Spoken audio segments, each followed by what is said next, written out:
இன்றைக்கி நம்ம பார்க்க போகிற சமையல் என்னென்னு பார்த்தீங்கன்னா, ஒரு அருமையான டயட் கொழுக்கட்டை, அதாவது சம்பா ரவையை வச்சு ஒரு சூப்பரான கார கொழுக்கட்டை எப்படி செய்யலாங்கிறத பார்க்கலாம். இப்போ பார்த்தீங்கன்னா, ஒரு பவுலில் மெஷரிங் கப்பில் 1/4 கப் அளவுக்கு கடலைப்பருப்பு நல்லா ஒரு அரை நேரம் ஊற வச்சுருக்கேன். அது கூடவே ஒரு 4 வரமிளகாய் சேர்த்துருக்கேன். இப்போ இது நல்லா ஊறிடுச்சு. இந்த தண்ணியை எடுத்துகிட்டு மிக்ஸி ஜாரில் சேர்த்துக்கலாம்.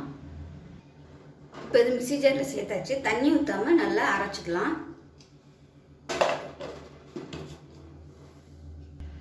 இப்போ பாருங்கள், தண்ணி ஊற்றாமல் இந்த அளவுக்கு அரைச்சிக்கணும். எவ்வளோ தூரம் நைஸாக அரைக்க முடியுமோ அந்த அளவுக்கு அரைச்சிக்கோங்க, தண்ணி ஊற்றாமல்.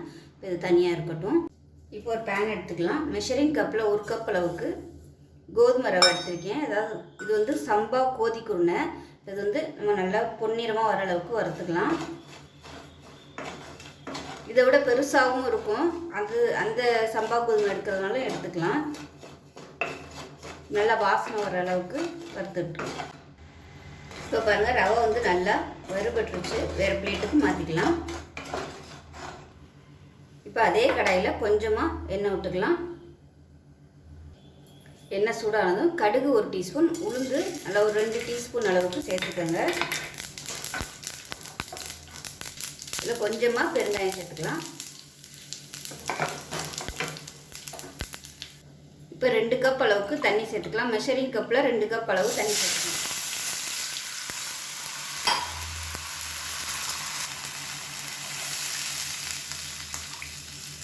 இப்போ நான் அதில் வந்து வெங்காயம்னா தாளிக்கலை, பொடியாக நறுக்கின வெங்காயம். விருப்பம் இருந்தால் நீங்கள் சின்ன வெங்காயம் வந்து நல்லா பொடியாக கட் பண்ணிவிட்டு சேர்த்துக்கோங்க. காரத்துக்கு வந்து நம்ம கடலைப்பருப்போட வரமிளகா அரைச்சிருக்கோம், அதனால் பிரச்சனை இல்லை. இப்போ கொதிக்க ஆரம்பிக்கையில் தேங்காய் பூ வந்து சேர்த்துக்கலாம். நான் வந்து ஒரு 3 டேபிள் ஸ்பூன் தேங்காய் வந்து மிக்சியில் போட்டு சும்மா அப்படியே துருவி வச்சுருக்கேன், அதையும் சேர்த்துக்கலாம்.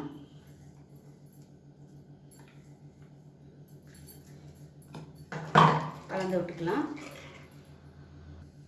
இப்போ இதுக்கு தேவையான உப்பு சேர்த்துக்கலாம்.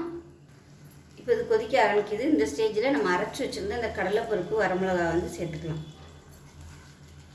வெறும் ரவையை மட்டும் நம்ம சேர்த்தோம்னா பிடிக்க வராது. அதுக்காக பைண்டிங்க்காக நம்ம வந்து கடலைப்பருப்பு சேர்க்குறோம். அதே சமயம் டயட்டில் இருக்கும்போது நமக்கு ப்ரோட்டீன் சத்துக்காக இந்த கடலைப்பருப்பு வந்து நம்ம சேர்க்குறோம்.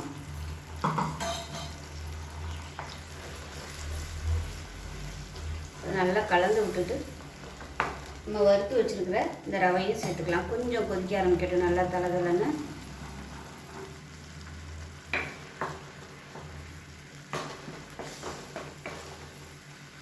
இப்போ நல்லா கொதிக்க ஆரம்பிக்குது. இப்போ நம்ம வறுத்து வச்சுட்டு இந்த ரவையும் சேர்த்துக்கலாம். கோதுமை ரவையை கொஞ்சம் கொஞ்சமாக சேர்த்து கிளறி விட்டுக்கலாம்.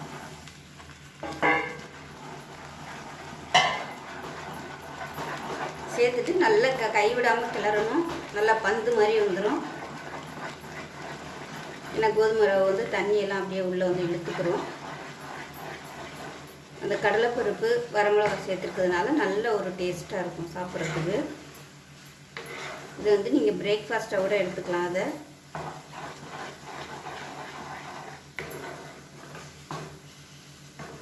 அப்படியே சிம்மில் இருக்கட்டும். இப்போ நல்லா ஒரு 2 நிமிஷம் சிம்மர்லேயே விட்டாச்சு. நல்லா அப்படியே கெட்டியாக வந்துச்சு பாருங்கள். இப்போ இது வந்து அமர்த்திடலாம்.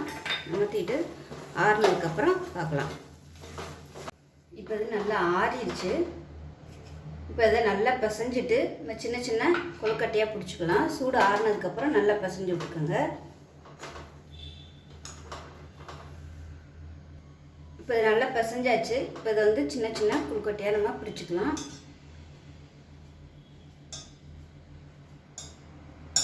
இந்த மாதிரி பிடிச்சிக்கலாம். இப்போ இதில் இப்போ இது பார்த்திங்கன்னா மோதம் வச்சு இதுலேயும் கூட நீங்கள் வந்து கொழுக்கட்டையாக பிடிக்கலாம்.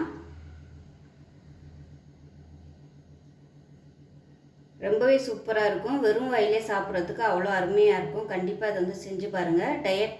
டயட்டில் இருக்கிறவங்க கூட இது மாதிரி நீங்கள் செஞ்சு சாப்பிட்லாம், நல்லாயிருக்கும். ஈவினிங் ஸ்நாக்ஸாகவும் சாப்பிட்லாம். அப்படி இல்லைன்னா நைட்டு நீங்கள் டின்னருக்கு கூட நீங்கள் இது மாதிரி எடுத்துக்கலாம். பாருங்கள் எவ்வளோ சூப்பராக அழகாக வந்திருக்குன்னு. உங்களோட விருப்பம் தான். இந்த மாதிரி பிடிக்கிறதுனாலும் பிடிச்சிக்கலாம். அப்படி இல்லைன்னா நீங்கள் ரவுண்ட் ஷேப் தான் வேணும்னு நினச்சிங்கன்னா அது கூட நீங்கள் பிடிச்சிக்கலாம். நல்லா பிடிக்க வரும்.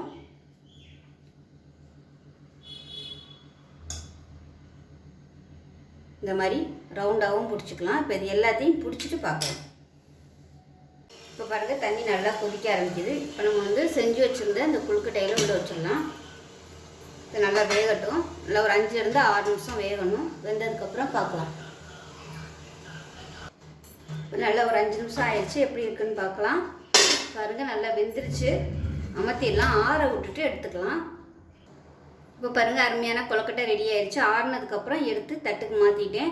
ஸோ ரொம்பவும் ஹெல்த்தியாக இருக்கும். ஸோ இதே மாதிரியே செஞ்சு பாருங்கள். ஏற்கனவே பார்த்தீங்கன்னா நான் கவுனி அரிசியில் வந்து இனிப்பு காரம் எல்லாமே கொழுக்கட்டை செஞ்சு போட்டிருக்கேன். விருப்பம் இருந்தால் நீங்கள் அதை செக் பண்ணி பார்த்துக்கோங்க. ஸோ இதே மாதிரியே ஒரு ஹெல்த்தியான கொழுக்கட்டை நீங்களும் செஞ்சு பாருங்கள். செஞ்சு பார்த்துட்டு எப்படி வந்துச்சுங்கிறத சொல்லுங்கள். வீடியோ பிடிச்சிச்சுன்னா லைக் பண்ணுங்கள், கமெண்ட் பண்ணுங்கள், சேனலை சப்ஸ்கிரைப் பண்ணுங்கள், பக்கத்தில் உள்ள பெல் பட்டனையும் ப்ரெஸ் பண்ணுங்கள். நன்றி.